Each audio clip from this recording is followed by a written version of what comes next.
welcome all of you here today. I would love to say thank you and greetings from Kaiser Psychology Center on meeting us on this episode of the year 2023. This dialogue started all the way from the April of 2022. We are almost making a year old. We have tackled issues ranging from the institutional framework of mental health in Uganda. We have talked about religion and culture. Why are there more churches and more moral decay in the community? Why does it have to work like that? We have talked about relationships, marriages. We have talked about workplace stress. We have talked about high performance management. So these are some of the social issues that we are here gathered today to talk about. And today, women's empowerment and its practicability in the Ugandan context. I am not alone. My name is Katunji Eric, the moderator for our weekly mental health dialogues. I would like to thank everybody who has been on this team, our technical, Mr. Derek Ngovi, Mr. Nasasla Daniel, and those that are assisting us in the background. Thank you very much. And those who have been consistent in helping us learn from each other. There is no one who is holding the high seat in intellectual superiority. Our strength is our ability to combine opinions and then share experiences where we work at our homes and impact the lives of our friends. With our moderation team today, we have Namata Shadia, who is an entrepreneur with Entrepreneur Survey Uganda. Then we have Mole Businje Katihwa, that is the CEO. I would like to say something a little bit about Molly. Molly is a very excellent relationship counselor. Every panelist will have at least an opportunity to say something about themselves, but she's a relationship counselor, a very, very excellent one. Things to do with marriages, interaction, relationships. And for those who have never taken a step to see a therapist in a social issue that you may be facing, one of the benefits of the Kaiser Dialogues is that we help you network through our channel Humura Therapy. So Mole Businje Katihwa is the CEO at Haburane. Then we have Bigabome Warren, the head of the mental health hub at Kaiser Psychology Center. He is a financial mathematician by profession. He has been a regional manager for one of our beverage companies, Pepsi Cola. And we right now is really entering mental health and one of the coordinators for the ARASA event, the ARASA training, the body autonomy and integrity training happening this Sunday at Mbara University. So that is our panel today. I hope we have already joined. I already see Mole Businje is with us. Warren Bigabome is with us. The entrepreneur in the house, Lavi of Lavi Enterprises. I would really love to know more about that. So, hello Namata, how are you doing?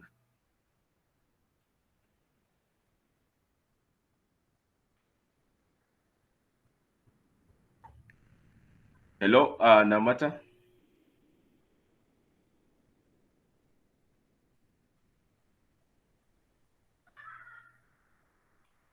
The audio is active, but I see no response, so there might be.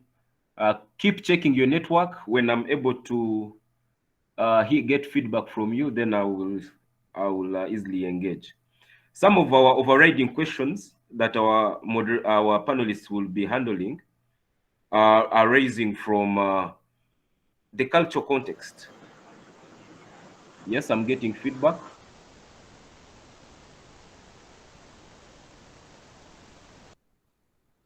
Yes, so some of the issues we have been handling is the culture. Some of the questions we come into this is women empowerment a neglected issue rooted within the Ugandan traditional society? And does family background and the culture affect women or female empowerment? In the field of education, how has extra points awarded to the young girl child as they enroll for university studies helpful, and is it still relevant? So these are some of the issues, but I really don't want to tie a presentation to some of the overriding questions.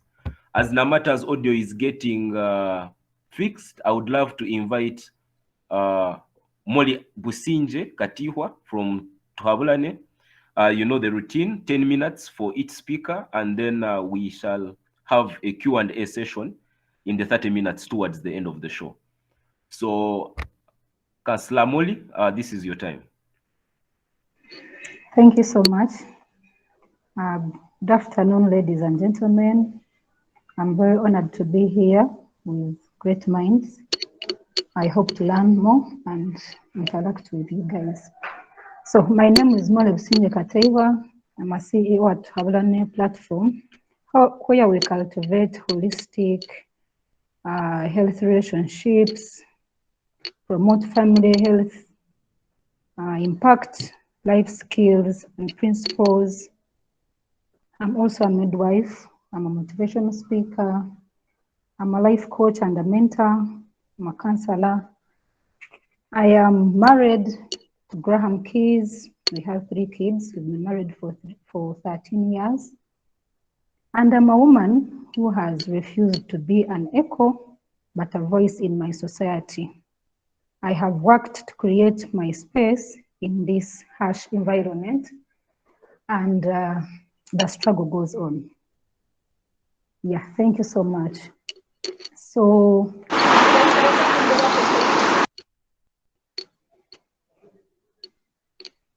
yeah, so about our topic today, the practicability of women empowerment in Uganda. Yeah, we have seen some results which we thank God for, but I would like to just give a base or a foundation before we reach on those discussion points. Number one, I would start by saying that I would be defining who is a woman. A woman is a builder, a woman is a nurturer, a woman is a bridge that connects different families, generations, and societies. Because you see, that's why the Bible says that you shall leave your father and mother and start your own home. So we act as the uniting factors in the society, the families, and even in our environment where we work from. A home is built and sustained by a woman. So any home which doesn't have a woman, it is just a house, because it is a woman who builds a home. Yeah, so I will talk about empowerment. What is empowerment? It is the ability that you give someone or people that they are able to control their own lives, and that ability is respected and someone is confident in it. And I believe that empowerment, empowered people empower others. We see the government which is in power, when it came on in 1986, one of their strategies was to empower women. And the struggle started then. We saw in 1994, when we had the first female vice president, Kaziwe, Her Excellency Kaziwe, which opened the space for many other women that came on. We talk about Winnie Ma, we talk about Kadaga, who came in 2011, and many others who have come on. And even when we see in the participation, the statistics show that the participation of women in the parliament today has risen to 33.8%, and has risen from to 38%, 33.8%, and 43% of the cabinet ministers are women. When you come back to the local council, it has risen from 9.4% in the last 10 years to 48% as we speak today. So we see that the government is really trying to promote women.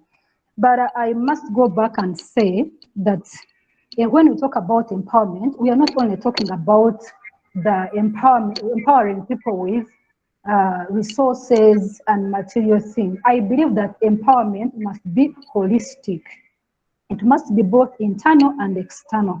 What do I mean internal? Internal is a woman must be empowered to have a sense of worth that is not based on resources and materials that are on her disposal, but is based on who she is, which is her identity, based on purpose, based on her vision, based on her sense of direction, based on her potential, talents, and gifts that are deposited inside her.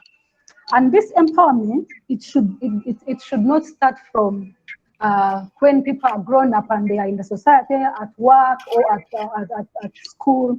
This empowerment starts right away from our homes when we are children. And this empowerment, the first mentors should be our parents. So it is so sad that most times the parents who are supposed to empower us, but they themselves are not empowered. So that's why I believe that most times we have found that today we have women who are both victors and victims.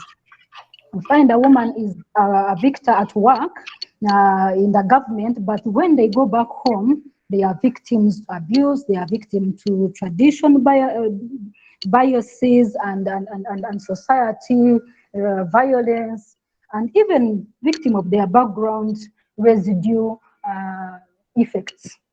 So I totally believe that if we are going to talk about women empowerment, it must start from right away from our homes. We must impact and empower our children from home by impacting them with confidence, self-worth. We must identify and lead them to do what they call self-awareness, self-discovery, and they must have a platform and the environment that is created that nurtures, inspires, promotes confidence, courage to participate and speak out, an atmosphere that identifies potential, abilities, talents, and promotes its growth by creating platforms that cultivate growth. So it goes back to our roots, to our homes, that by the time we release a child or by the time we release a woman into the society to go into politics, to start working, to go in institutions and start their own businesses, we must be sure that we are not releasing victims, but we are releasing victors. We are releasing a finished product, because this empowerment that the government has helped us to have as women, these are only outside resources available to us, like creating NGOs, women. Molly, can I pick your mind on something? Yes. You've been married for 13 years. Yes, sir. I would love to inquire, Mole Vusinje Katihwa, are all your birth names or one of them is Marito? One of them is Marito. One of them is Marito.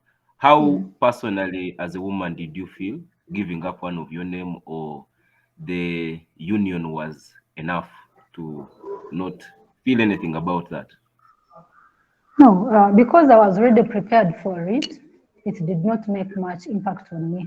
Because I was prepared for it, I knew that at one point in life, one of my names will be removed and I add another name.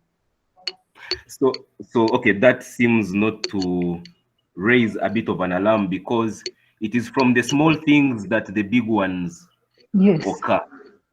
Yeah. Yes. You see, like people who are against religion say that once we sell you resurrection, you'll be able to believe every miracle, yeah, that ever happened.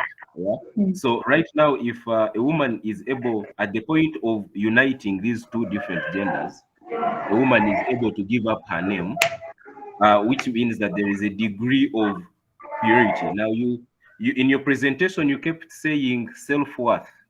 A woman must be given a certain degree of self-worth, leave alone money, because a woman can still make money.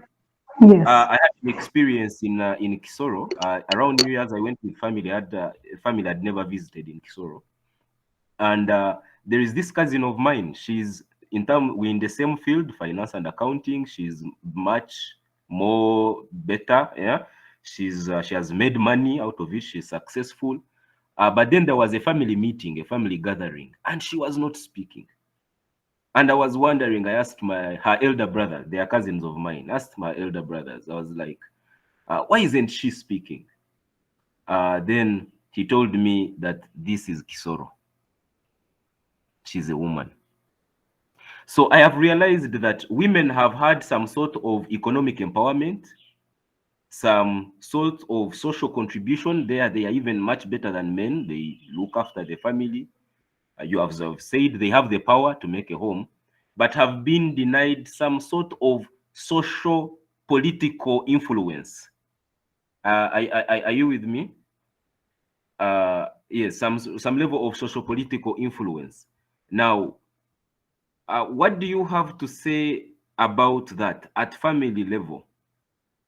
Yeah, you find that this is what is your opinion on that? Because this is the gap I see. Women can already be heads of companies, like you've said. Their influence in terms of society is okay, because at home, if you're doing the organizing, you're looking after the home, there's a certain degree of influence. So what is it that is missing? Is it this still political role at culture level? Yeah, at society, at community level? Help me understand that. Thank you so much. Yeah, one of the things, of course, like I said, I talked about holistic, that a woman should be holistic and empowered. Like you said, they are empowered socially and any other area, but when it comes to politics, there's still a lag. And of course, it all goes back to the biases I was talking about, because they are those biases that have originated not only from the society today, but even when we go back to the Bible and even the past generations, we see that there have been those rules where they say a woman cannot go in this politics, a woman cannot do this. Of course, when it, like I said, if someone has not been empowered from childhood to know that you can aspire for anything, and it is okay to fill any gap in society, they still have those, regardless of whether someone has gone to school or not, and they have money and what, they still have those inner restrictions, they still have those inner biases, they still are struggling with those inner fears. I do agree with you completely. What I really seek to understand is, why is it that in history, all cultural communities, all human communities, regardless of where they are, women's, should I say, role was under that of a man? There has to have been a reason, and that is why we are talking about this. And as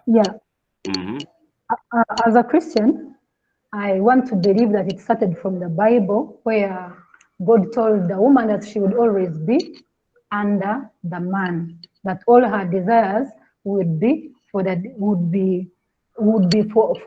man. So I think society picked it from there and knew that as long as the man is the one who always has to lead, and the woman has to submit. Actually, even before the Bible existed, human communities still in that same role, because the women, okay, just a bit of a recap. Let's say way before civilization, she would stay at home, grow food, collect fruits, maybe, cook. The women would, the men would more hunt, go out, and then still play the political role. Yeah, so now it started way from there. Even before the Bible came, I believe the story of Jesus still found this in motion.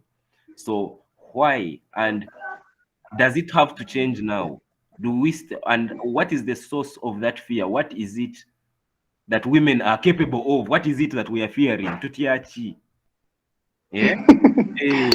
So help me understand that. At times, I think they could be like we have those personal insecurities, because most times you hear it in society. People say like, if that woman goes and becomes this, then that person would have left you. So you find that fellow men are telling another man saying, if you leave that woman to go beyond that class, she will no longer be like in your class too. But which I think it's just a mindset. Like, we are all human beings and we are created with those fears. We always fear people to be better than us, because I think it is in human nature to fear. It is in human nature. We have the fear of unknown. At times people are fearing, they even don't know what they are fearing for. But I think it has to change, like you said, because there are designated roles both for men and women. So there's no need for thinking that if this person becomes empowered, either they will overturn you or they will overrule you, because we should be taught on those guidelines which guide us regardless of how developmental we have become, but we can still incorporate each other and support each other and be better together. Because when I'm better and my husband is better, we become better people. But if one of us is less, then we keep pulling the other person behind. Okay.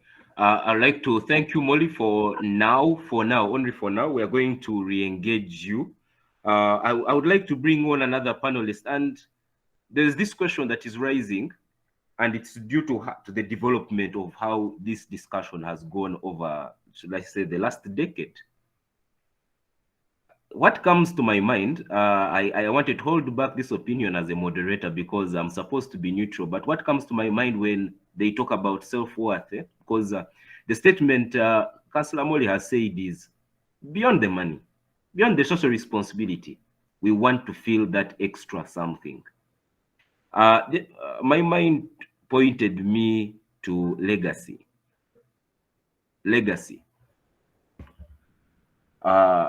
When you're referring to a home in a certain say, they say Ekayananka, the Banyankole, the family of Paul, yeah, the family of Mr. Asa, Mr. John. Rarely is it feminine that you hear that it is the family of, you know, a Namata, a Viola, a Peace. So I don't know. This is just something fresh, but it's practicability, because if it's legacy, will it ever happen? That is if I'm not taking a very wrong perspective. I would like to bring someone else on. Miss Namata Shadia, I saw you testing your audio. Are we successful yet?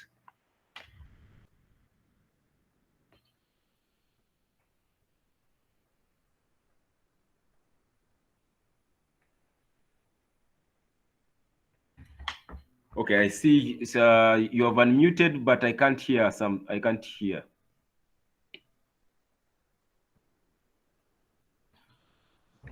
All right, Shadia, I would have to advise that you change location. You can easily log out of the link and log back in. Our technical team will let you in. And we keep trying that audio and we see if it works. Now we'll have to bring in my my second panelist for the afternoon, Mr. Bigabome Warren. You've been listening in to what the councillor has said. What are your feelings towards this topic? It's your time now. Yes, so thank you so much, Mr. Moderator Katunji, a brother of mine as well. I thank you so much for this opportunity that you've given me. I would like to know, am I audible enough, first of all? Am I clear to everyone? Yes, you are to me. All right, then I'll work on the assumption that everyone else's audio is as good as yours. Yeah, but this is a very interesting topic. I'm by the names of Warren Bigabomwe, a financial mathematician by profession, a financial administrator by practice, a humanist by desire and by passion.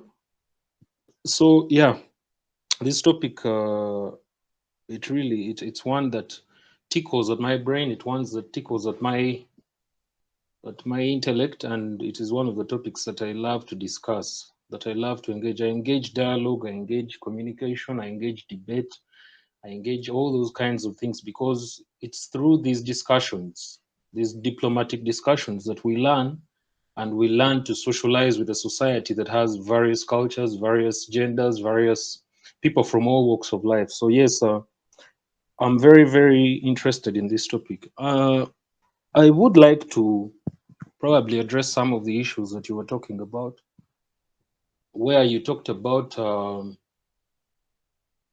a woman having to take on a man's name in any society or in any setting or in any kind of engagement where there is more than one person living in the same space or in a household or a community or a university or a school, even animals. Actually, it's not an issue of just human beings.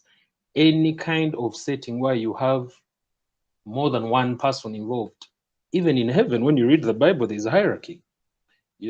So it's not an issue of you are above me or you're below me, or you are above me or I should be above you, or we should be at the same level. We should be.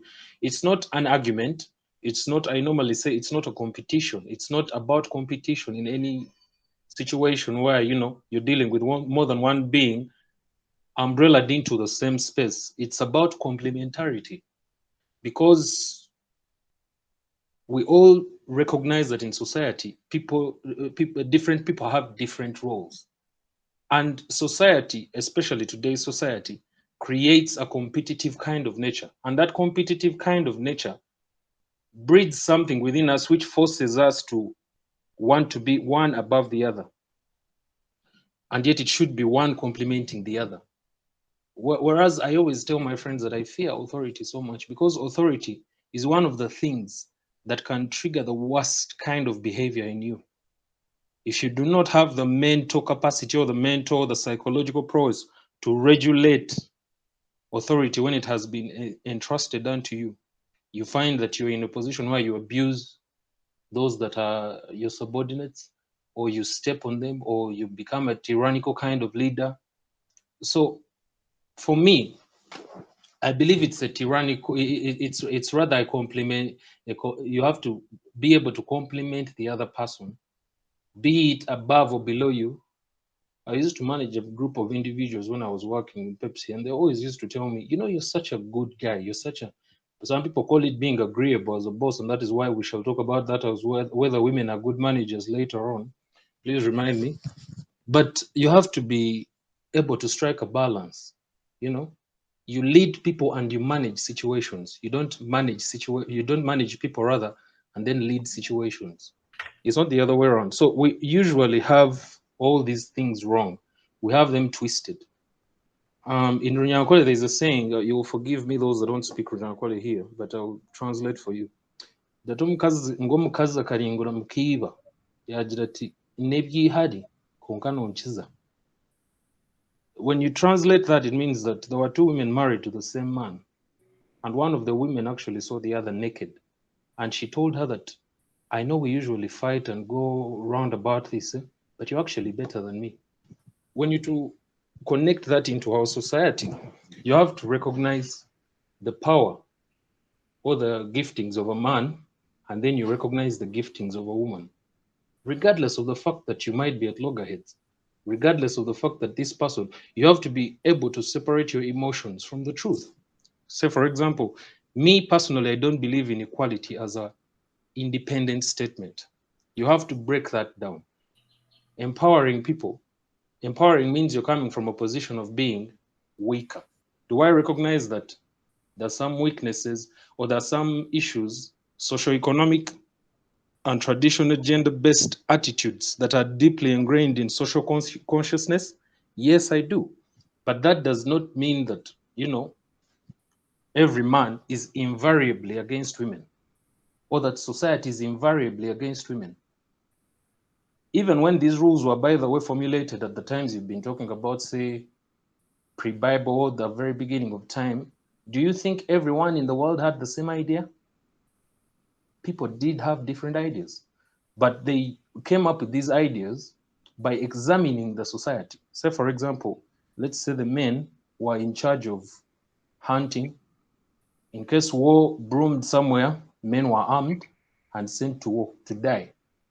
In case there was heavy lifting needed to be done somewhere, unless a wild animal attacked, it was the man that was at the front line. So when you recognize his authority as a man, you recognize the responsibility that comes with that authority. It's not just a matter of claiming authority and extracting or removing the responsibility that comes with that authority. It's not a matter of we inherently, or men inherently want to be in charge. invariably want to be in charge, and they don't want to be challenged, and they don't want to be, you know, those are the things. That, of course, there are some other issues. I would For like example, to pick your mind on something there yes, you're raising. yes, Let me take the other side. Let me take the opposite side. yeah, The sure. men were able to hunt because they knew that the baby at home is being looked after. There's probably some food already. Yeah. There will be somebody to receive them. Yeah, to comfort them. We have been unable to materialize the contribution of women, thereby failing to understand what responsibility to politically accord to them as society. It is already happening organically, but it is not well defined and populated. Yeah, you're going to find that family meetings at Christmas, look at Christmas and see who was giving the final speech. I would say maybe 1% that speech was given by a woman in that home. Even though let's say that the last remaining ranking elder is a great grandmother, maybe it was the son. Yeah, there has been now that kind of, you know, we have been unable to materialize this contribution. So, and we isn't, could I say that your presentation is as expected patriarchal? That you're It still depends on, adopting the same patriarchy system? if you have, probably if you would have allowed me to finish, maybe you would have seen that I'm actually more for the women than most of the people. You are saying, yes, the structures that have been designed are against the women in a sense, but we live in a society that whereby, let's say, socioeconomic growth, maybe let me incline towards the economic, good roads, you know, the heavy lifting that is done in the construction of roads. Who does that? Most of that? Is it not the men? We live in a society where construction of things that are, let's say, by the way, this equality that we're trying to achieve, this same footing, equal footing that we are trying to achieve, there's a research that was done, the Scandinavian nations tried this, where they advised all young people, they tried to extract the influence of parents and schools in career path choices for young ones. And it was discovered that it actually worsened the state of the female population in the STEM fields, that is science, technology, engineering, and mathematics. When they opened it to everyone where there was no choice, women were inclined to actually leave it completely. So they found that it worsened their social position, their economic position in that sense. So whereas we are fighting and screaming and, you know, doing all these things, saying society is not fair to the women and what, that's true. We can examine that side, but we have to acknowledge that the nature of a human being a woman or a man, in a way, you cannot ignore the fact that that grossly affects their choices in life. Because let's take an example of Uganda. Take an example of Uganda. Uganda itself has empowered women, at least at the intellectual level. Look at the leaders we have in government right now. The women have been given a platform.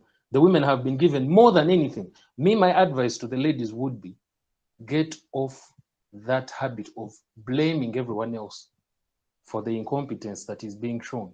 Because you are given extra, I don't know, is it 1.5 points or 0.5? I'm not sure, when you join university. All the studies, are you aware that all the studies that have been carried out comparing men and women, the studies always show that the women are smarter? So how can someone argue for me and say that it is impossible for them to break out of this shell? I do not actually believe that. I believe that they are misogynistic men. That is very true. But the fact that the women themselves have been empowered this much, it's about time they stop complaining. It's about time. You study all the things that you try to engage in. Say marriage. Like I told you, in any setting where there's two people involved, say marriage. I might be, me as a human being, because of my nature or what, be able to accept, you know, that we as a man and a woman, if we as a society, by the way, even forgot to mention this at the beginning, if you as a human being needs to examine whether someone that is born of the same father and mother, human parents, born into the same society, breathes the same air, eats the same food, you know, the skin and the whatever, the biology, all is composed of stuff that is similar to you as a man. If you think that that person does not deserve equal rights, then you're probably mistaken. But you know, we have to, when we are educating these ladies, we have to also tell them that it's about time. You cannot cry for, you cannot look at the reward side of life and ignore the responsibility. It's like how there was a Taliban that was actually challenged. They were talking about how human rights were being violated. Recently, actually, there was an injustice where they were stopping all women from engaging in university studies, which I think was unfortunate. But I think if you examine it in itself, there are a lot of, you know, other issues involved, other deeper issues involved.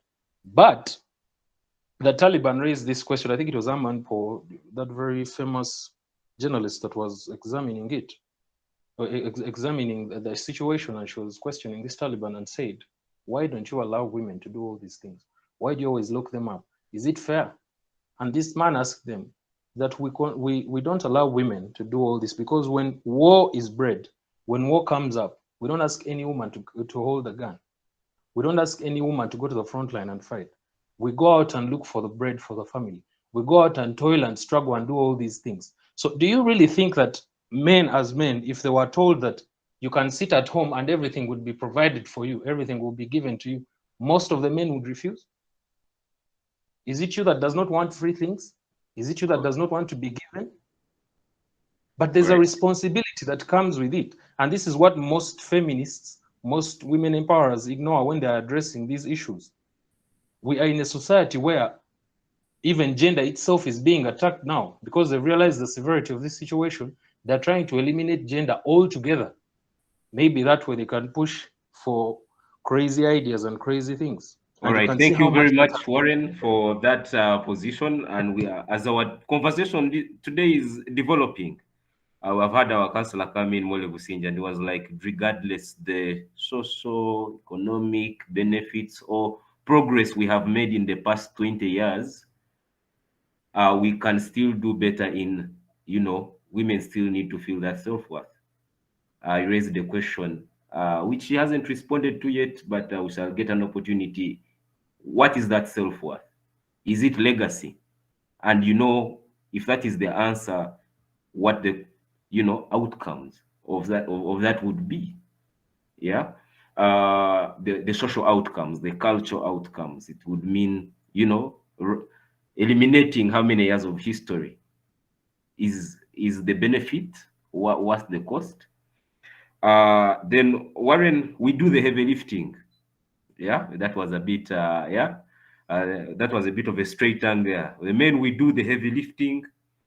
I gave an example of the Taliban, but the example of the Taliban almost relates to ancient history, where it's still there's a need for war, there's a need for hunting.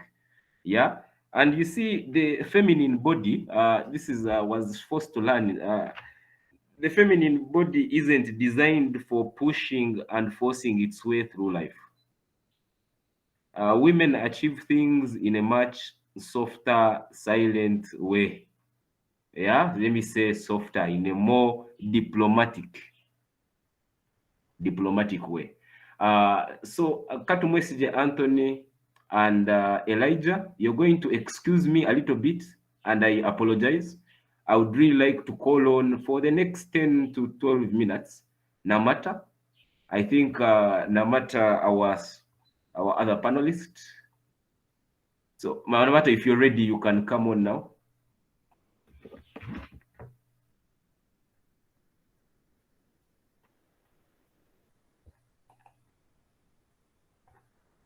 Namanta mentioned in the comment section that she was having a technical problem with her phone. I think you might have to re-engage the panelists that are audibly available. Okay. Now, in that, maybe you leave it open.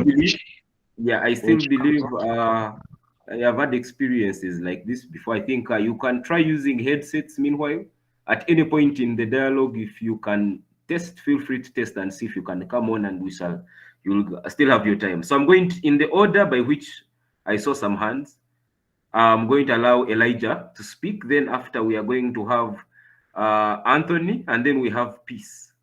All right. So Elijah, now you can unmute.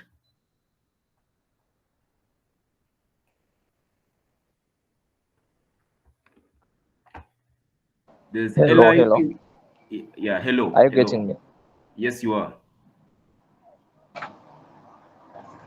Yes, good afternoon. Yes, good Yeah, afternoon. this empowerment of women is really practical, and it is a good thing in this country of ours. And the problem is that the rate at which they want the empowerment has been too high, thinking that it's a sprint to have the empowerment. That's where they are missing it out from. This is something that is a process, and it's going to be gradual. And then I heard about Warren talked about the 1.5 at university. These are affirmative actions that have been put forward to see women empowered in this world and the country at large. But where is the challenge? The women themselves sometimes have let themselves down. They've come to misunderstand equality and equity. Most of the women want equity, not equality. So this has become a big challenge. Like he said, women, some of them still have the thinking that they are supposed to be given. They never understand the responsibility that comes with equity. This is where they are missing it out from, and that's my submission. Thank you.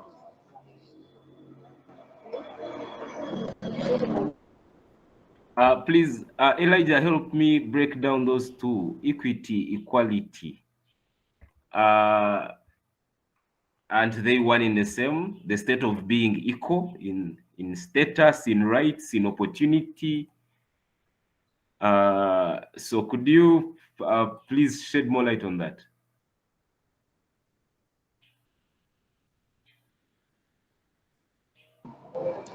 Equity is like something that is 1 + 1 is equal to 2, right? Yes. Isn't it? Yes, yes, it is. 1 + 1 is equal to 2. Equity, a kilogram of stones is equal to a kilogram of sugar, right? But these are Yes, two different things, right? Isn't it? yes. So a woman cannot be equal to a man. That is equality. Mm-hmm. Equity, they can do the same things. They can do the same things despite their rights and everything. But when you come to equality, they can never be equal. They can't be equal in any way, but they can do the same things. If I can do driving, a woman can do driving as well. If I can contribute to a family, a woman can contribute to the family as well. Can you We give can birth? we can have Can that you create equity, but life? we can. Yeah, Elijah, can you No, create no, life? no, Can you no, give no. birth? Those are things that I cannot. Now that is where I cannot be equal to a woman, right? I cannot be, because she can give birth. I contribute to the birth as well, right? That is now the equity now. But we can't be equal at the same time. There is a level of superiority, right? It's just a level of You superiority see, if we where we come have to to the just basic, respect each okay, other. yeah, Respect the. I'm really learning something from you, Elijah. Yeah, if we are coming to the basic functions of a human being, reproduction in this case, yes, there is a man, sex, and also providing for food. Yeah, there is sex, and then there's providing for, for food. With a woman, sex is also involved, but nowadays they also contribute to the food, and they take an extra step and also look after the child, and then also look after you. So you said that a woman cannot be equal to a man, meaning that you made the man the subject. So wouldn't I be right to say you are wrong in this case, that a man cannot possibly be equal to a woman, if I'm to just bring it to that level? Elijah. Yeah, that yeah, you're right. You're right. There is that provision, right? Yeah, it's true. It's true. You can provide. The woman will provide. The woman will do everything for a family. But does that make a woman equal to a man?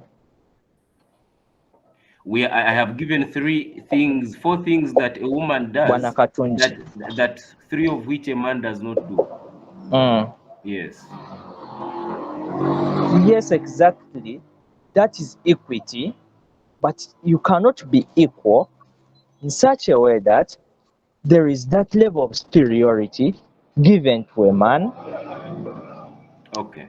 I don't All know right. whether it is just natural that a man, yes, a woman might, we might create an ideal world, which is impossible. We're trying to create an ideal world where a man is equal to a woman, right? Mm. But in a way, it is kind of impossible. And as long as I live, I don't think it can ever Okay. happen. Thank you But you very can much. only Yeah. respect Yeah. each other's. Yeah. Thank you, Elijah. Thank you, You're Elijah. welcome. Thank you, Elijah, for that contribution. Let's learn more. There was a certain order. I'm seeing the hands. We are going to have Peace, then Anthony, then we shall have Mr. Daniel Katoto, Your Excellency, and Mr. Muhumu Zabid John. So can we have Peace Aura? You had raised your hand way before. So Peace, kindly unmute.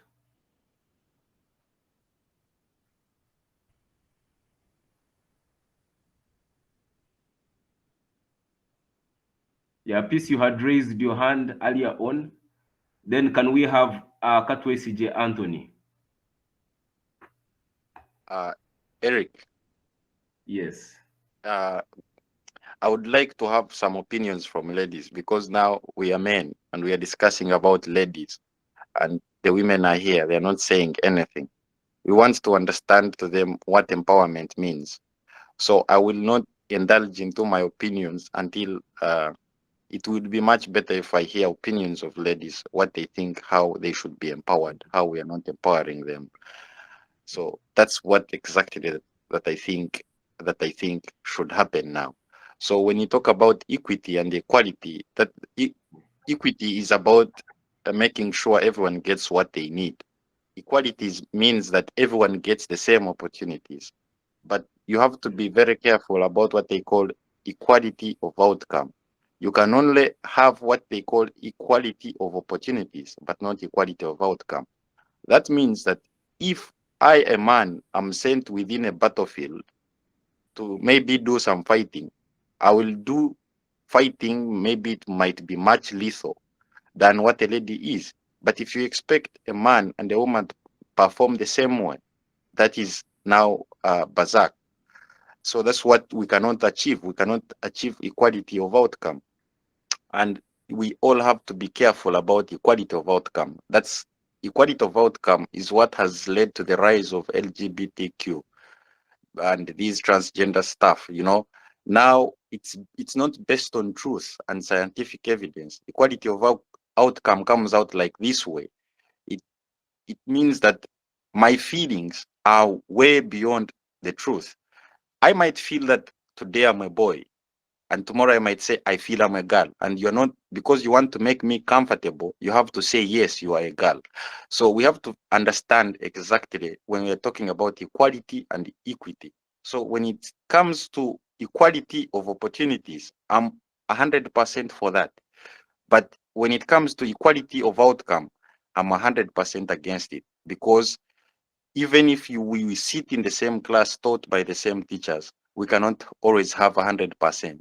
So if you say that in a company that has 10 CEOs, 7 of them are men and maybe 3 of them are women, and you are like, no, we need equality and equality of outcome. So that means you need 5 CEOs who are female and 5 CEOs who are male, but they're not going to produce the same thing. And you expect the 5 male or CEOs should produce the same work that the female CEOs should produce. That's what is going to cause chaos. It will never happen. So I will not indulge into that very much. All I need to do is just allow me to reserve some minutes so that I can react my main point is that we need to have ladies speak out. We need our ladies to speak out, because if you look at the history, there's no society that can survive without protection of two people. Actually, two things: women and kids. Those should be protected jealously at all levels. Then also food supply. Right now we have food, but we've failed in protecting women, I think. Let me stop here. For me, all I require is that if there are ladies around here, let them speak out how they want to be empowered and how it's not happening now. Thank you. All right. Thank you very much. And I say, let me call on Mr. Daniel Katoto. Then I also have Momuza Bijon. Greetings. I believe it's my first time joining in this lovely discussion. I find it quite eye-opening. Thank you, Mr. Katunji, for this opportunity, and Mr. Warren for granting me this chance to actually be here. Basically, I just don't have much to say. Actually, I was with the prior speaker. I was in agreement that I believe the women are supposed to engage more in this conversation, because I feel like their voices, until we hear exactly what their opinion is about all this, that's when we will actually get to the nitty-gritty about each and every notion that we believe should be going on the fight for empowerment of the female species. And yes, I am not taking any side, because I believe almost all of this is supposed to be focused on how we can actually keep the law of nature in line with also providing a rightful environment for the female species to thrive, because it's not only the woman, but the girl child should also be considered. Yeah, thank you.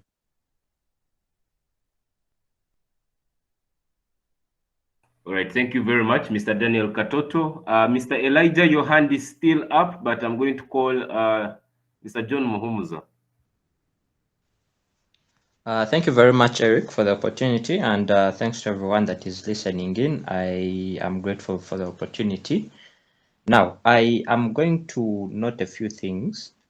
I want to agree with how someone has clearly differentiated between equality and equity. And in my case, for my case, I would want to believe that the empowerment that we are talking about in the subject matter of today's discussion is to make sure that the women get what they deserve, okay? Now, if we have the argument of making women equal to men, then I do not think that is a battle we shall ever win, because physically these people were made differently, and even society still believes that they are different. However, what we can do is to make sure that women are respected as much as men are.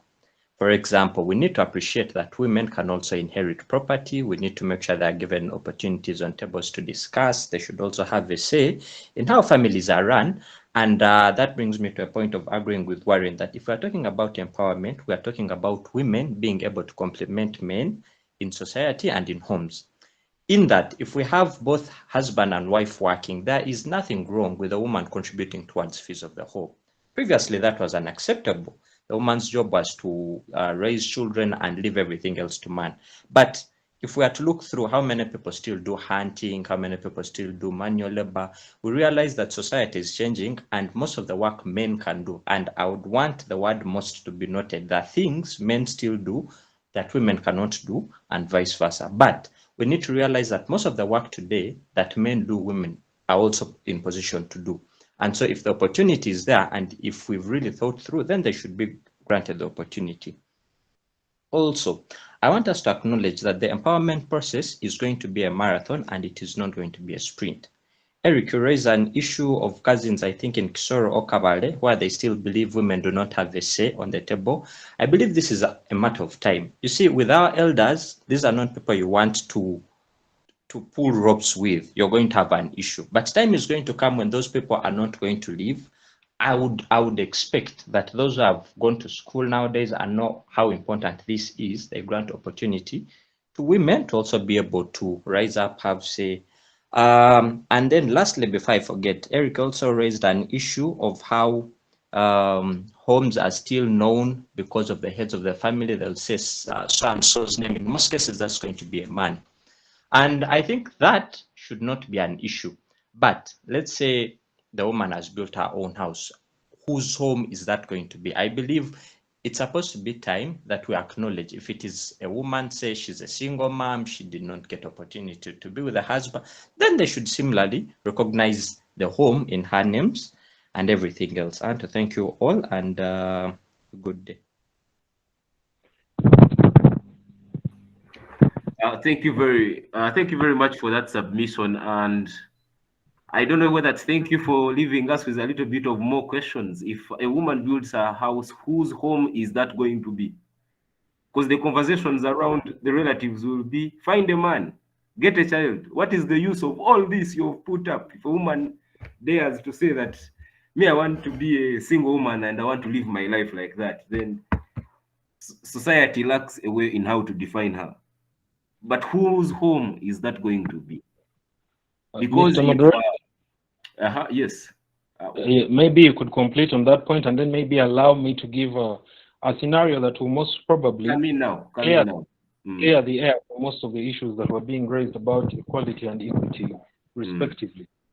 Globally, if we are to leave the Ugandan context, we know some of the most advanced societies are those that recognize the rights, the full rights of every person as an individual, regardless of their choices as a human being, regardless of their gender, regardless of their social and economic dispensation.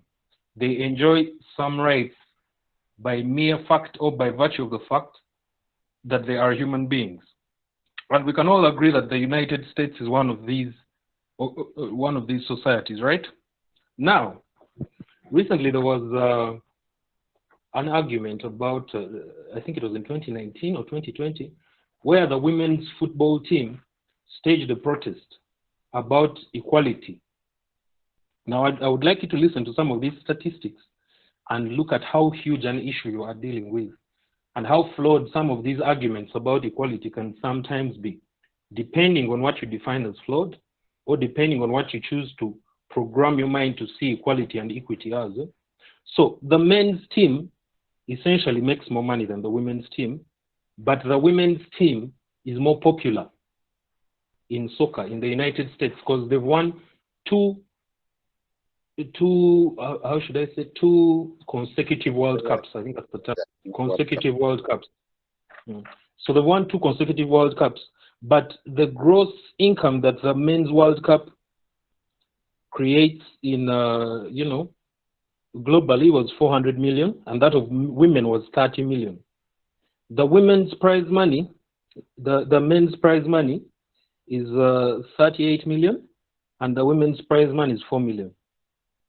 The revenue generated from the men's World Cup is 5.36 billion, and that from the women's World Cup is 131 million.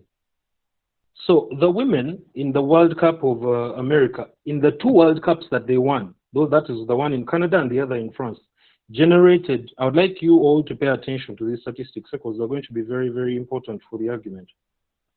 The women's team in the Americas, by winning both World Cups in Canada and France subsequently, generated $6 million.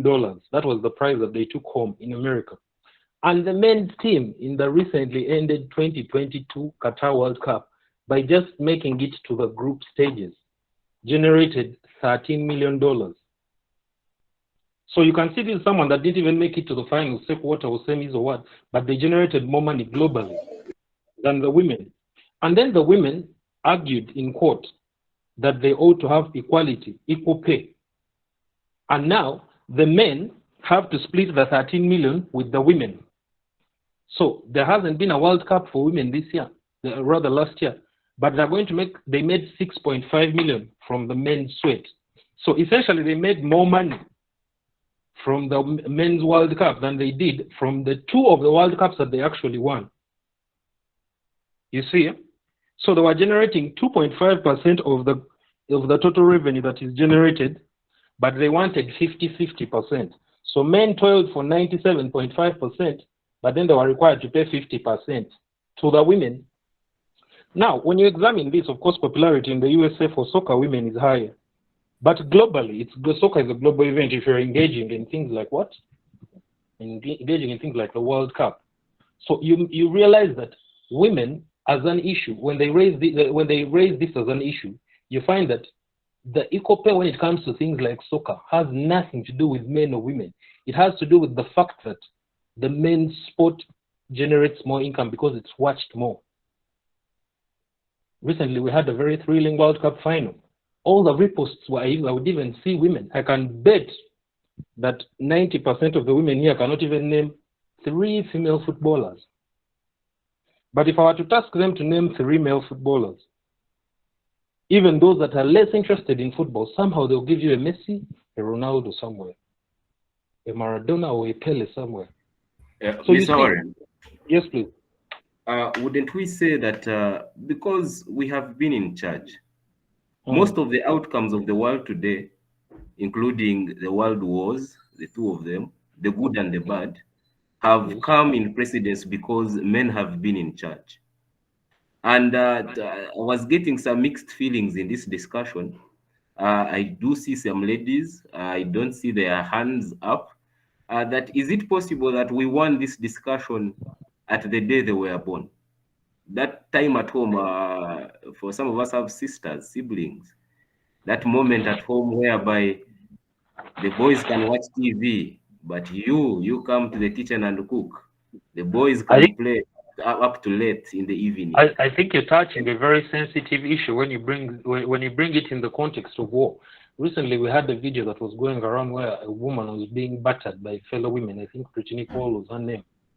I would like you, individually, whoever is listening in, take a statistic of the reposts that you saw of that girl being tortured, memes that were generated and those that reposted it. Take a statistic of your contacts. See how many women reposted it while making fun of it, and see how many men reposted it while making fun of it. I can almost guarantee you that more women reposted that lady than men, and yet it was a woman being battered.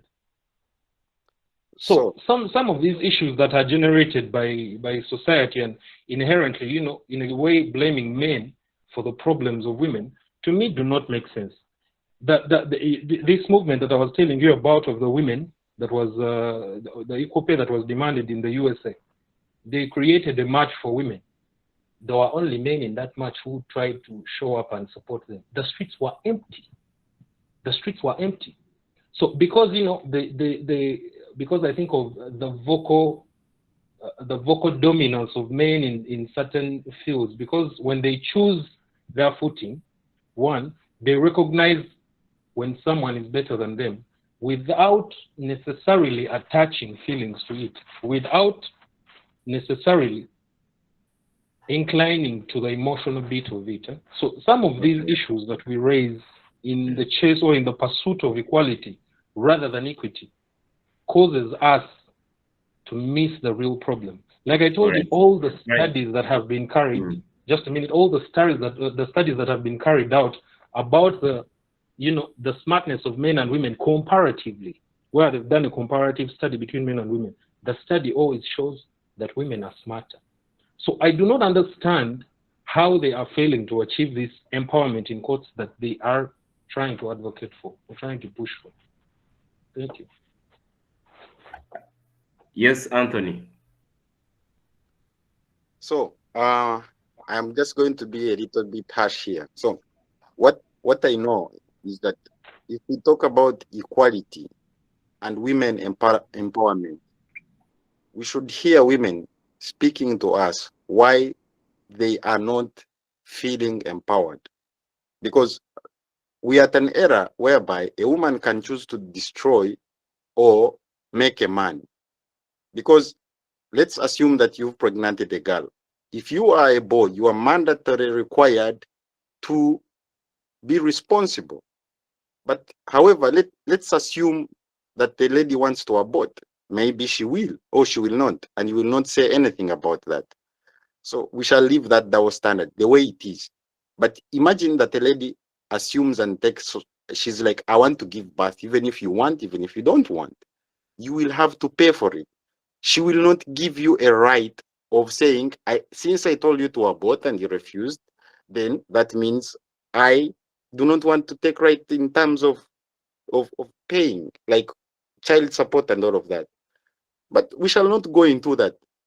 Let us look at what the big problem that is happening. The biggest problem that is happening is what they call moral degeneration of society in terms of women and men interactions.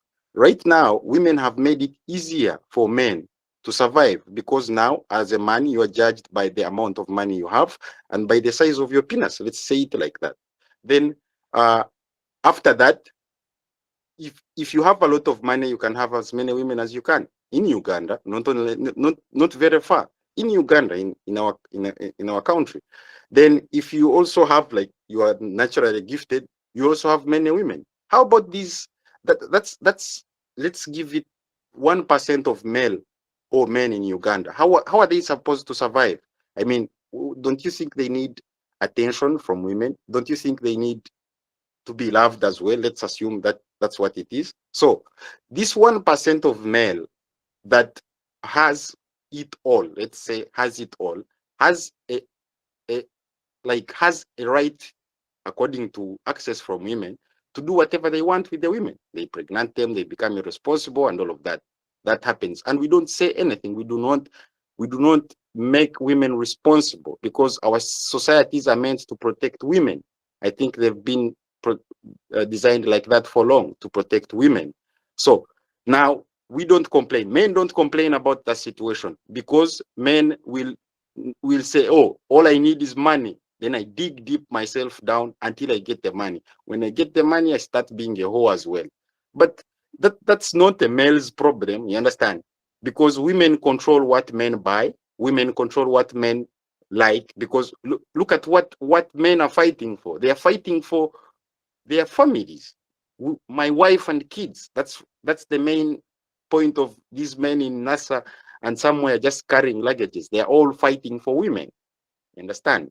So when you say empowerment, why some women and the feminist movement do not feel like women are empowered is because they want to cherry pick. They look at these top jobs, which also are also occupied by less than 1% of the male, and they say we don't have equal representation and we need that. Then you ask them, we have men who are in the garbages carrying garbages, we have men who are on the front line dying. Why don't you ask equal opportunity there? Why do you want it to be a cherry pick, like men are paid more in football, men are paid more in this? You understand? So the main point is that there's something that this movement of feminism, whereby now it has changed how men view women, because long ago men used to value marriage.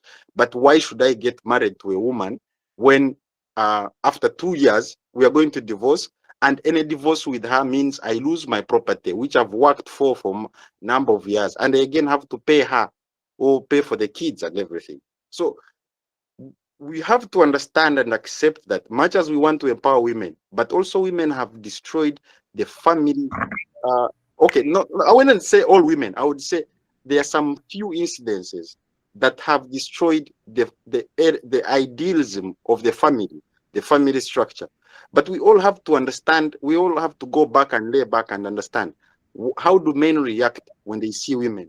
Men look at women as ideal judge gods. So if I like a girl and I see her, the first thing I'm going to do is I want her to like me. I don't want to just grab her like how it was in the old days and take her to my place. I want her to like me. So I have to reorient my life, change my life to make sure that she picks me, not me forcing her to do it. So I have to be nice. I have to do things. So all of that is power. That's a lot of power that women do not know. You know how much time it takes a friend of mine, let's say like Eric, to change my opinion? We might fight over it and still I will not change it. But do you know how easy it is for a woman to convince me like in terms of like, oh, your dress code is bad, or you are aiming wrong for life. You know, those that's the power that women have, but do not know about it and have not yet recognized it. Then also, Instagram, social media is one of the leading causes of moral degeneration in our society, especially when it comes to the women's side. Because for men, for them, they've been taught you have to work hard, you have to endure suffering. And for women, it's like, oh, you have to look good, you have to look cute, you have to enjoy girls' day out. You know, all that, I would call it bullshit. But since I'm not a woman, I do not understand it. But at the end of the day, when this girl who has been told that if a man is broke, do not date broke men. Broke men can die. If a man is broke, do not even listen to him. This is the same man who will have money and will be like, they never wanted me when I was broke. And he will have 20 women like that.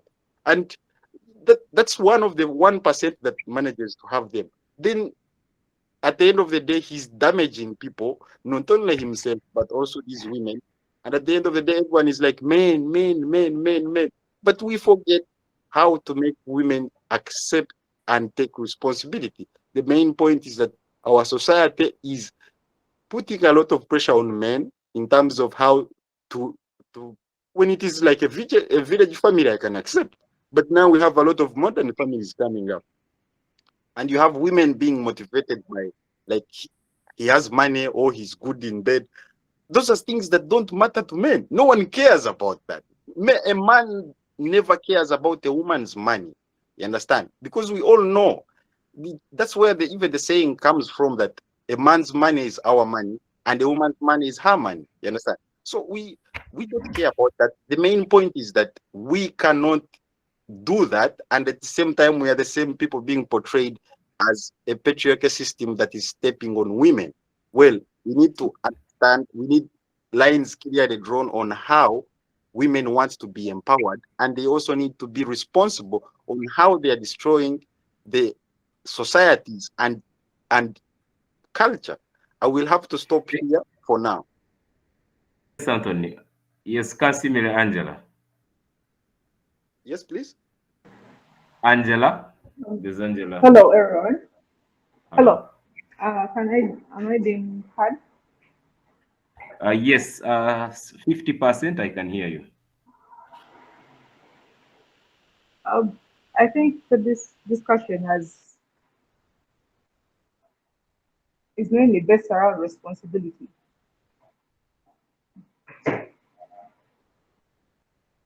My view is that I think we are overgeneralizing this issue and looking at overgeneralizing personal choices that people make. If some women prefer to have men with money, that is a personal choice. It does not go for every woman. And you're saying that that in most societies that the patriarchal, it's a fact, most societies are patriarchal. And you're saying that most men are the ones who are downtown, I don't know, carrying things and all that. But even back then in the societies,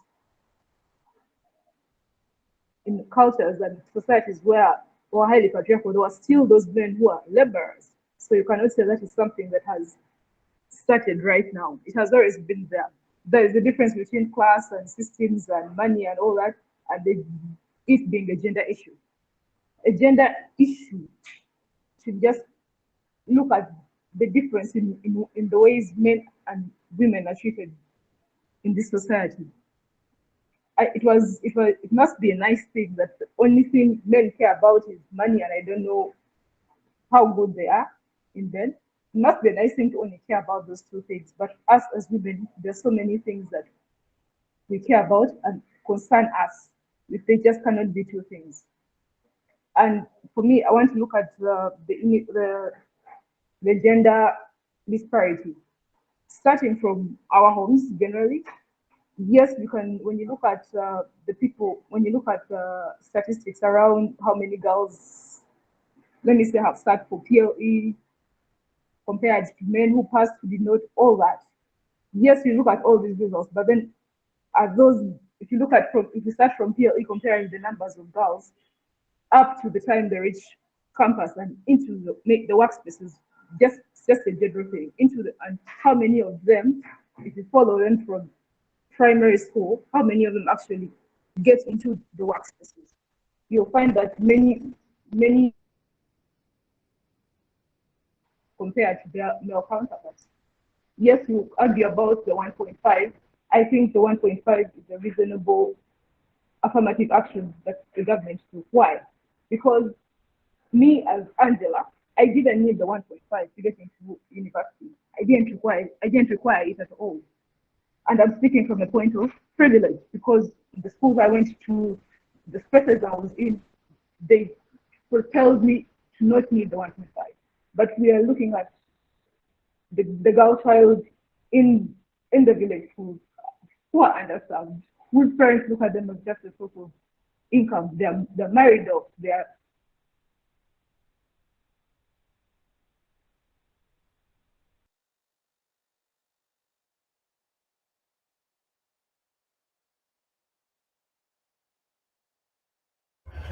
I seem to have lost Angela's audio. What I'm saying is that if you're looking at gender, you cannot just look at it where we are now as grown people. You have to look at it stemming from child.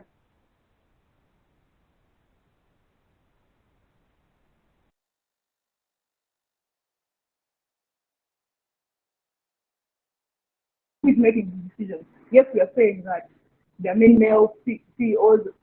Yes, I get that and all that, but who is making these decisions to appoint? Just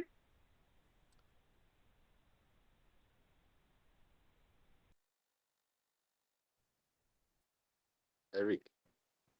Yeah, could somebody confirm if, yes, clearly. All right, Angela, your network is weakening, and she was bringing a very nice point that we are generalizing. I believe the generalization could have come in because of limited perspective, and we really needed to hear from you, Angela. What is it that needs to change?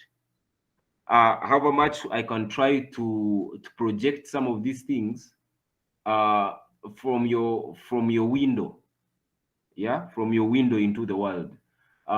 What are some of those injustices? I was unable to attach a clear definition to that extra self-worth that we could be missing, because where I agree, where I've agreed with the gender equality movement is that in this new stage of globalization, we need all hands on board. And most of the work is becoming less manual. It is becoming technological, intellectual. Most of the strengths that women have, like emotional intelligence, a degree of higher level of emotional intelligence than women, than men, so that gives them a certain advantage. So that's what we are really trying to understand here. So let me get John. John, your hand has been up before, then we go in that order. Eric, I have to reply to Angela. You know that. Yes. Okay. Thank you, Eric. Again, I also want to note, I think just like the precurrent speaker mentioned, that even when we are fighting for empowerment and equity, it needs not to be automatic. It doesn't have to be that because men are getting this, then women are also supposed to get that, because there's a lot that is involved. If you feel you're doing, for example, the same work with a male colleague at a workplace and there's nothing different, there's no reason for you not to fight to have equal pay, okay? But if you have someone, okay, if you're looking at men doing a lot more than the woman is actually doing, then there is no need to also ask for the same, because the input is not the same. But I also want to acknowledge that sometimes women are picky and they feel, okay, when it comes to money, then we should get the same. But when it comes to paying rent, then the money is supposed to do that. I feel when they begin choosing, they only want to have the sweet side of being of equality, or of being equal to men, and then when there comes severe responsibility, then they run away from that fact. Thank you. Mr. Mbasa Andrew. Okay, thank you very much. Let me begin from the theme for the dialogue: women empowerment and its practicability in the Ugandan context. I think we are missing out something. First of all, we have basically two keywords. The first one, which is I think the major word, is empowerment. Empowerment means authority given to someone to do something. To empower is to give someone authority or power to do something. From my understanding, there is already empowerment of women that's going on. Somebody began by giving us statistics of our political standings. How many ladies do we have in parliament right now? How many did we have many years ago? How many women are being empowered socially, politically, and economically? So according to me, there is already empowerment going on for the ladies. But the problem is people think empowerment is being like a man. That's different. There is empowering somebody, pushing somebody to realize their potential and abilities. But it is not you being like someone. We cannot be the same.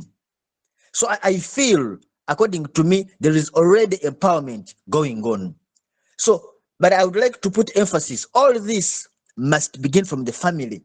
Before we come on the top to the universities, on the political scenes, what are we doing as individuals in our families?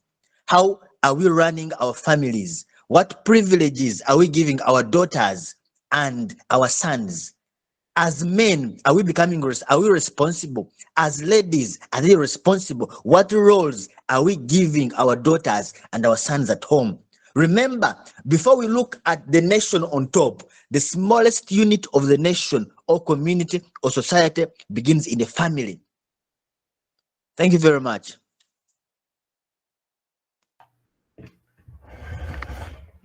You see, the dilution of the institution of marriage is one thing that scares me the most about female empowerment. My personal fear is that if the outcome is women discover that they do not need men, then it disrupts the social order, the social contract. Is it time for a new social contract? I see this is how it's developing. So, Mole Businje. Thank you so much. I'm excited by the previous speaker. He was really speaking my mind.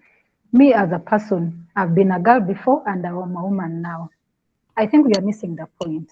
The issue is not about,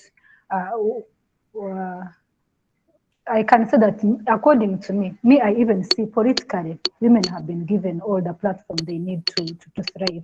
But me, what my conviction is all about at the base, where we start from, at the nursery bed, which is our families.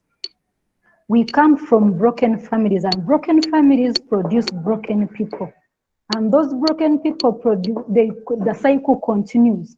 So if we must really reinvent the wheel and correct a woman empowerment, my empowerment that I need to see right now is at the family level. How do you develop that child? How do you develop their emotional intelligence? How do you support them? How, like, intellectually? Because now, like someone was saying, we have a whole generation bunch of people who think like someone thinks even if I don't go to school, I just need to target and get married to a rich man. But money is something that comes today and tomorrow goes. Money does not fulfill your potential. The difference, in fact, me, I don't believe in inequality. Those things of saying I'm equal with my husband. I am not equal with my husband. Why? We were tailor-made for different roles and purposes. So our roles and purposes are the ones which determine our differences. They are the ones which determine our empowerment. For example, if someone is going to be a doctor and another one is going to be an engineer, they are not trained the same. Why? Because they are not going to do the same responsibilities. But that does not mean that the doctor is more powerful than the engineer. No, that is not how things are. Like the previous speaker said, I think it was also Anthony who said that the problem is at the base where we call it moral degeneration.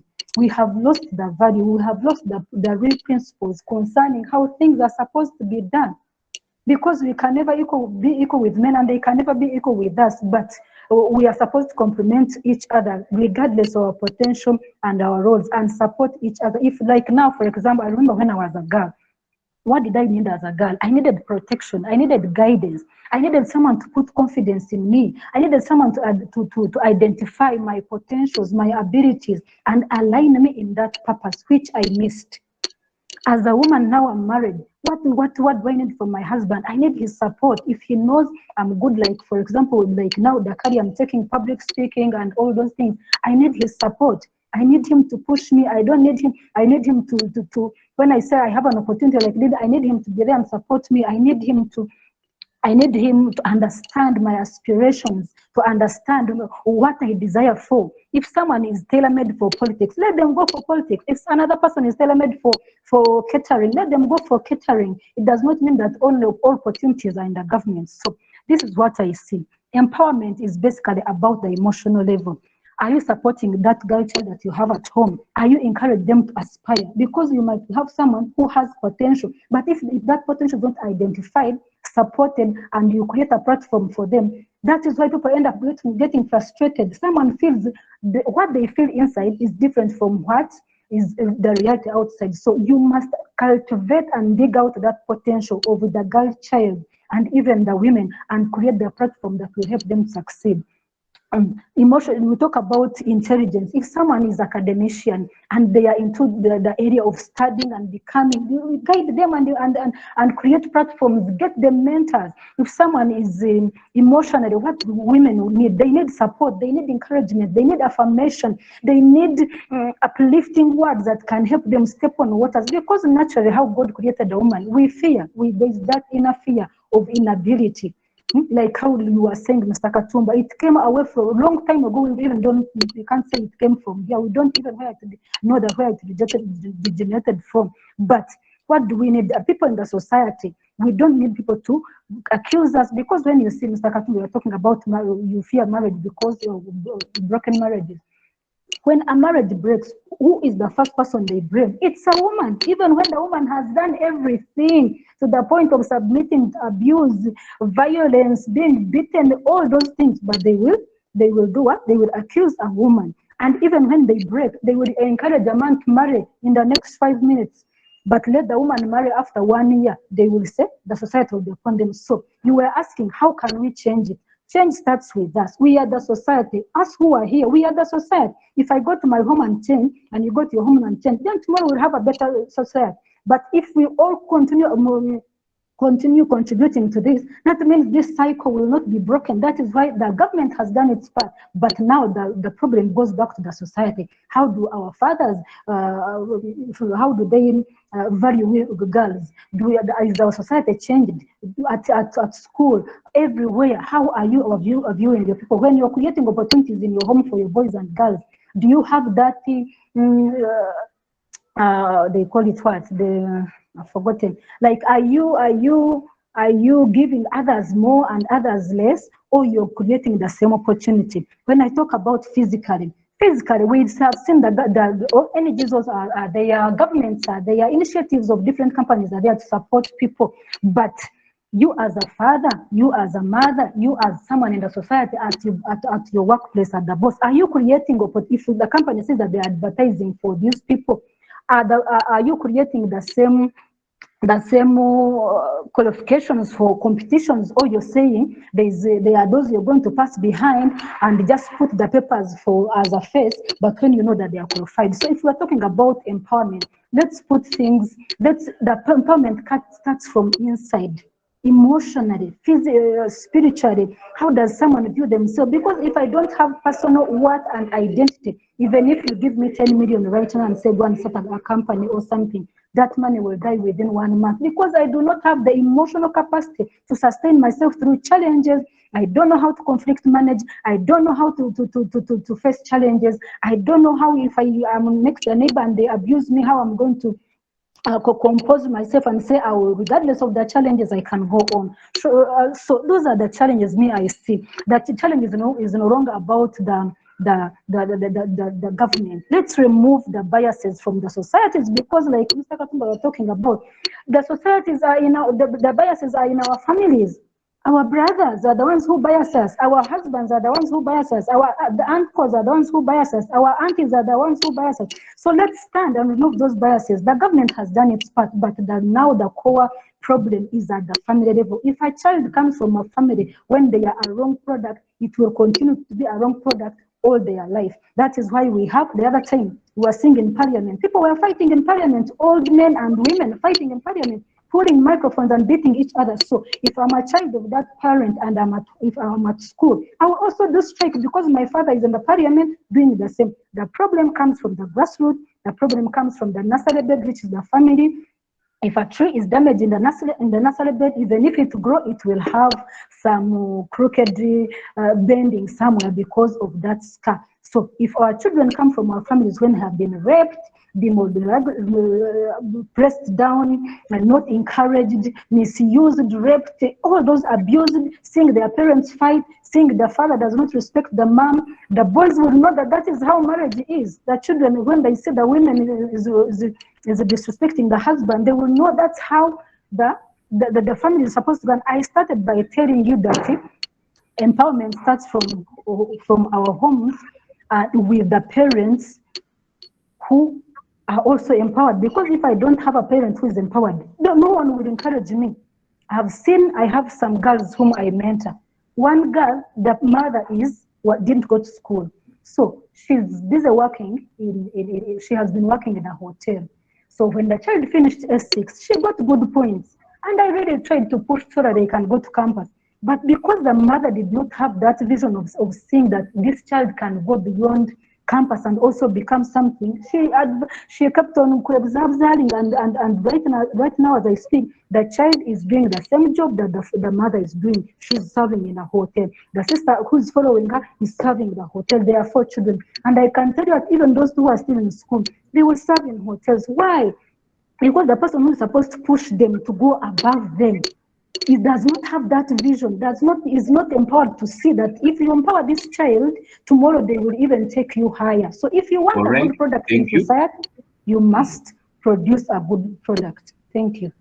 Okay, I'm going to have closing remarks from Anthony, then Warren, and then we can close our business for the day.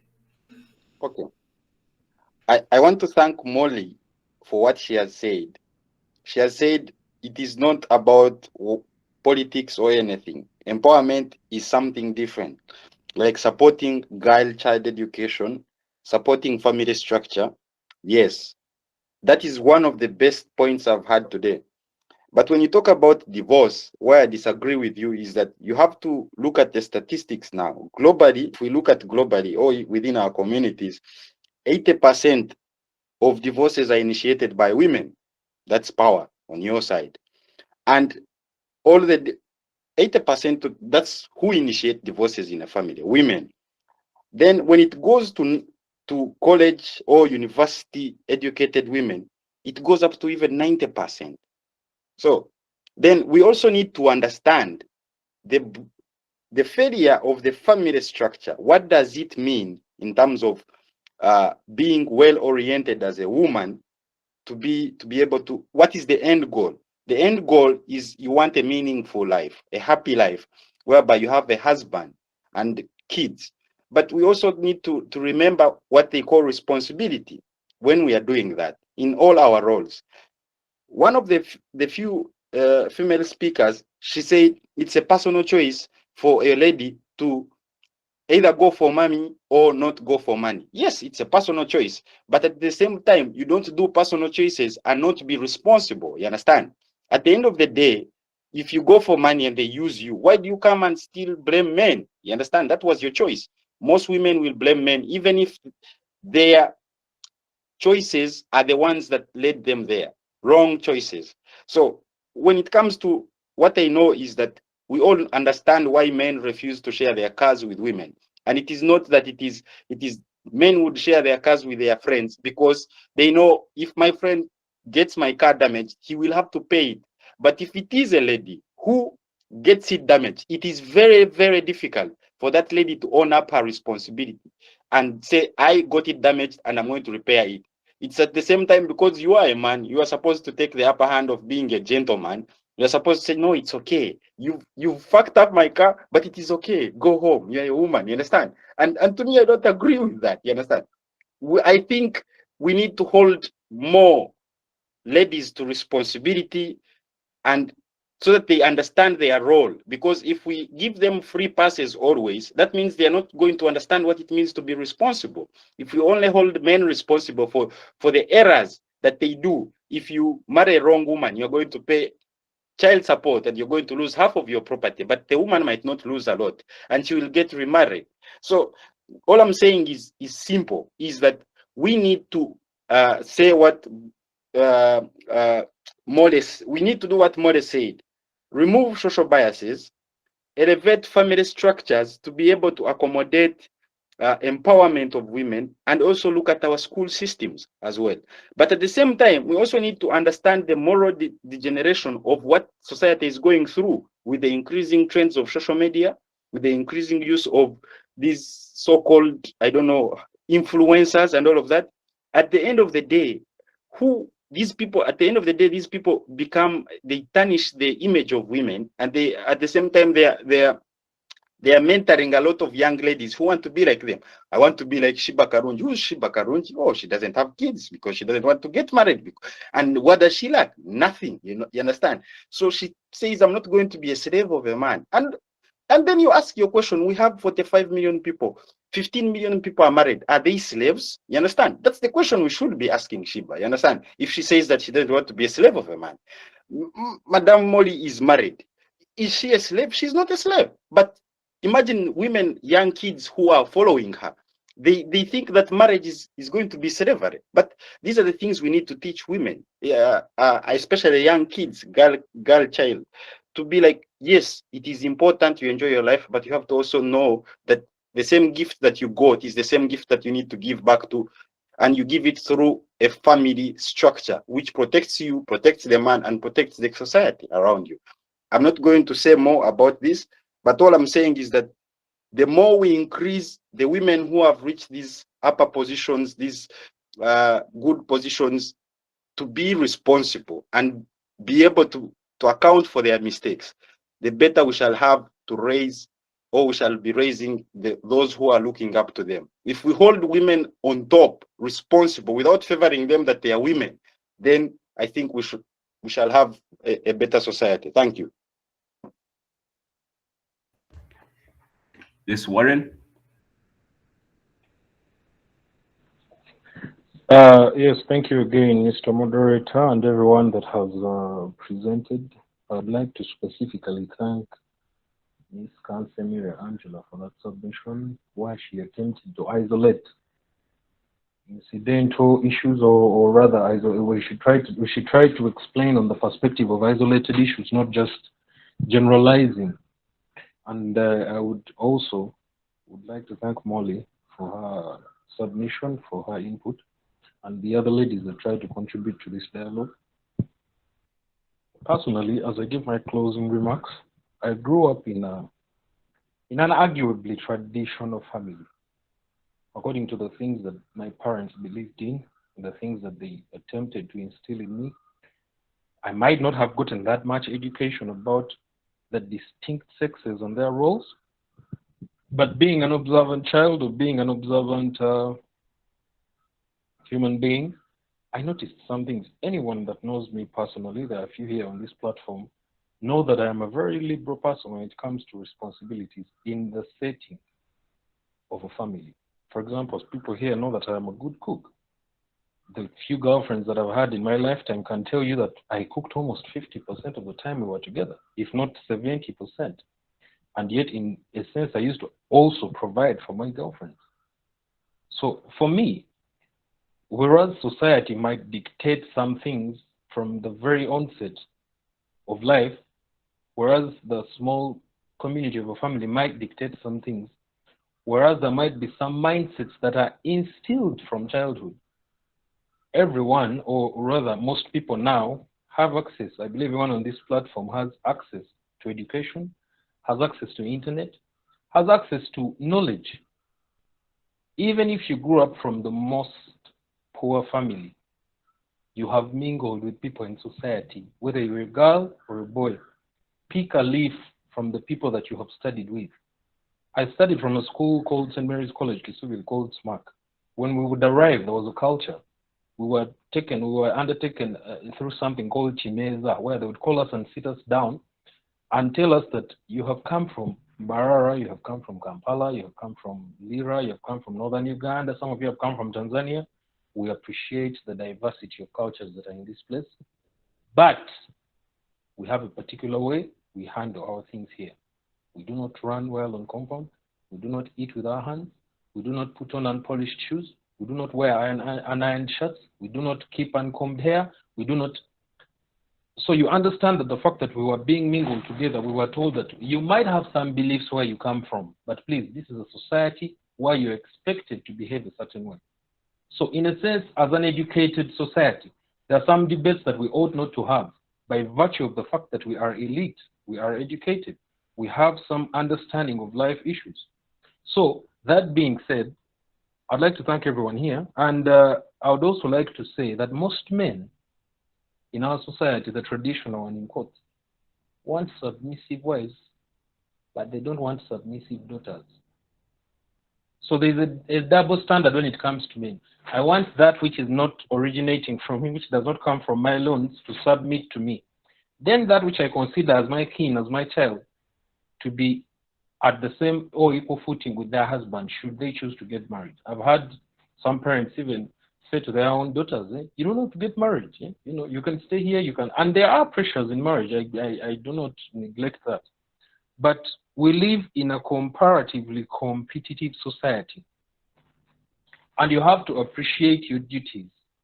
You have to accept change when it comes. You have to study it. You are of age. Let's guide the little ones while they're growing. But you have the mental capacity and prowess and wherewithal to discern what's good for you as a society, what's detrimental to other human beings as a society, what's being unfair. Even when you're being unfair to a woman, you know you are being unfair. When a woman is trying to be manipulative to a man, she will hide it under the fact that she's a woman. I am weak, I'm supposed to be given. I've dated a girl that used to be like that, and she was, to say the least, very irritating to me. By virtue of the fact that you're a girl, you think you're supposed to be given anything. You think it's just a phone call. You think it's just... So these are the women that, some of the women that we are attempting to empower. I can't even, in my own self, I can't give you that respect that you demand if you do not show me that you are capable of achieving these things on your own. I have actually realized that I am more attracted to women that challenge me intellectually, that put my thoughts, that tickle at my mind, because it's not a dormant mind. It loves to, be challenged. It loves to be open to new ideas. It loves to be open to new perspectives. I can engage in dialogue with a lady, and if I find that she has insight on issues, I'll get even all the more attracted to this lady. So as a society, like I was saying earlier on, let's learn to pick a leaf. Let's learn to filter good things from all that that surrounds us. But if we are to get inspiration, most 90, 80, 70% of our women are drawing their inspiration from Zari Hussein, from all the women that have been, embarrassed on social media, from all these socialites that are in town. We cannot have a generation that takes these matters seriously, because Zari Hussein, or what, she's especially famous for the entanglements that she's been in. So those are the inspirations of most of our ladies today. And we expect them to derive something else from such an experience, or catching attention from such issues.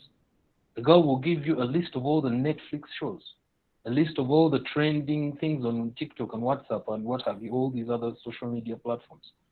But when you engage her intellectually, she will show you that she either is not interested, or two, even if she is or has the mental capability, she has no time for it. She'd rather, work on her cuticle, because those are the things that give her mental satisfaction. So I'd like to thank you so much for hosting us, and thank you everyone that has attended this dialogue. Okay, all right. Thank you for those closing remarks. I want to thank you, the panelists. It is only unfortunate that we never got to hear from Namata Shadia. It was a technical glitch that stopped her from sharing today. That's sad. That's very sad. But thank you very much, Mwale Businje, and for being with us even way beyond this topic, women empowerment. We have been deeply understanding many principles across mental health together and understanding our society. Thank you very much, Bigabome Warren. I recently opened up a TikTok account, but I used a social media email. I have an email that I give Facebook, TikTok, Twitter, those things. So, but this Facebook email, the last time I used, when I used it to open TikTok. I opened Facebook when I was in my senior 2.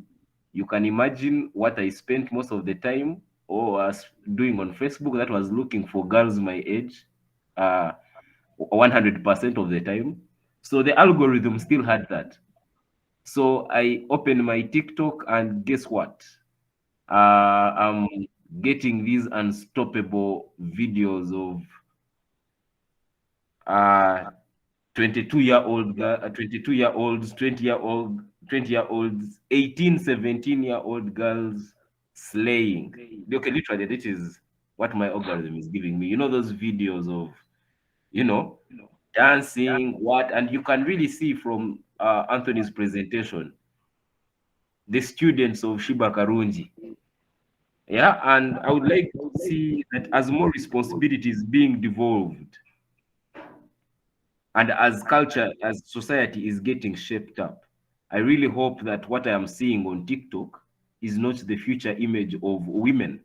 I would like to see the women I am with in this chat being the future image of what a woman is. But the consequence is that TikTok gets more attention than this dialogue. Yeah. And that tool teaches the society as well as we may come here and share ideas. So there are some of those things, one of the fears of society is that when if females try to use their body as a ticket to everything, as a ticket to followings, as a ticket to a job, as a ticket to this, I think that is one of the biggest fears of society. And we can keep learning. But as I've gotten picked from some of our ideas today, is that empowerment is not a luxury. It's not about that. Anthony and Molly Businje said it's not a luxury. It's about sharing equal opportunity. Let me say the equity, as people have stated it. We have to watch out for when empowerment is being divisive. For example, one of the members brought up a point that if one side is picking up only the sweet side, if women are only picking up the sweet side, let me not take 50-50 on the rent, yet we clearly earn the same money or you even earn more, but you're taking only the sweet side of empowerment. It shouldn't be divisive. I shouldn't see women growing, a woman owning property. She has invested, she has saved, she has built herself, and I don't like her for that. What we have learned that empowerment is necessary, because even in some places, I wish in that meeting in Kisoro, I'm well sure that if my sister had spoken, the meeting would have taken another turn. Is empowerment a Western concept? No. We really have to look how to continuously localize it, how to contextualize it. How do we sustain this institution of marriage that we need so much, but still have women have a fulfilling life, get the self-worth? This is something that can happen organically. If I was a parent and I had a boy and a girl, this time I would put a boy in the kitchen for a year, and I can allow the girl to watch TV and I see what happens. Maybe we start experimenting with when these social turns are taking so that we can know what individuals are we trying to build for our society.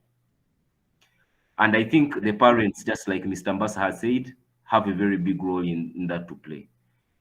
In terms of religion and culture, I believe that for the people in this room, we are at that level where we are able to embed religion and culture within our lives and then understand, okay, this is how I apply this. This is how I apply that. Yeah, and in a certain culture context, maybe this is how it demands that I behave. So I would love to say thank you to everybody for attending this weekly dialogue. These happen every Friday from 2 p.m. Today we're handling women's empowerment. Next we shall have another topic, and we can always keep in touch. There are those phone numbers that were shared in the chat. Endeavor to visit Humora Therapy, a website platform, a web platform offering psychosocial support. It is text-based. There are so many people who have shared their experiences there. I personally am a user of Humora Therapy. Please keep check it out. There's a WhatsApp group where we always constantly share information. I would encourage you to join just to keep in touch, just in case some of these dialogues are coming up.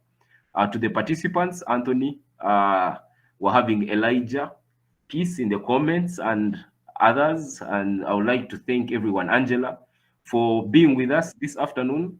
And I would love to say thank you from Keza Psychology Center, and we hope to meet on next Friday, same time. And